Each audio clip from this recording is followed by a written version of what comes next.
আসসালামু আলাইকুম রহমতুল্লাহ। Welcome to Molla news TV. Molla news টিভির পক্ষ থেকে বাংলাদেশের সকল ব্যাংকের সকল গ্রাহকদের জরুরি নির্দেশনা। এটি আসলে নির্দেশনা বললে ভুল হবে, জরুরি সহযোগিতা চেয়েছেন বাংলাদেশ ব্যাংকের governor doctor Ahsan H Mansur. বলেছেন 6টি ব্যাংকে তারল্য সহায়তা দেওয়া হয়েছে যাতে করে আমানতকারীরা তাদের টাকা পান।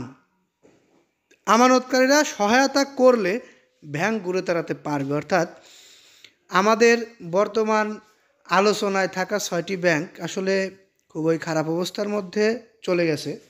আমানতকারীরা যেভাবে এই ব্যাংকগুলো থেকে তাদের আমানত তুলে নিচ্ছে, এইভাবে তুলে নিলে ব্যাংকগুলোর ঘুরে দাঁড়ানোর সম্ভাবনা খুব কম। এই কারণেই বাংলাদেশ ব্যাংকের governor doctor Ahsan H Mansur request করেছেন এবং বলেছেন আমানতকারীরা সহযোগিতা করলেই শুধুমাত্র এই 6টি ব্যাংক সহ দুর্বল ব্যাংকগুলো ঘুরে দাঁড়াতে পারে, অন্যথায় এই ব্যাংকগুলো ঘুরে দাঁড়ানোর সম্ভাবনা নেই। বাংলাদেশ ব্যাংকের গভর্নর আহসান এইচ মনসুর বলেছেন 6টি ব্যাংককে তারল্য সহায়তা দেওয়া হয়েছে। অর্থাৎ আমরা দেখেছি 6টি ব্যাংককে তারল্য সহযোগিতা করেছেন এবং এই 6টি ব্যাংকে দ্রুত ঘুরে দাঁড়াবে এই প্রত্যাশাই সবাই কাজ করছেন। বাংলাদেশ ব্যাংক সহ বাংলাদেশ ব্যাংকের গভর্নর সহ বাংলাদেশ সরকারের কর্তৃক সকল ঊর্ধ্বতন কর্মকর্তা বা বাংলাদেশে যারা রয়েছেন একটু সচেতন আর্থিক বিষয়ে, তারা সবাই চাচ্ছে ব্যাংকগুলো ঘুরে দাঁড়াক। কারণ বাংলাদেশের ব্যাংক খাত যদি ঘুরে না দাঁড়ায় তাহলে বাংলাদেশের আর্থিক খাত ধসে যাওয়ার সম্ভাবনা আছে। এ কারণে সবাই, শুধু বাংলাদেশ ব্যাংকের গভর্নর নয়, বাংলাদেশ সরকার থেকে শুরু করে নিয়ে বাংলাদেশের আর্থিক খাতের সচেতন নাগরিক সবাই চাচ্ছে গ্রাহকরা ব্যাংকের উপরে আস্থা রেখে ব্যাংক থেকে তাদের অপ্রয়োজনীয় আমানত না ওঠানোর জন্য অনুরোধ করা হচ্ছে।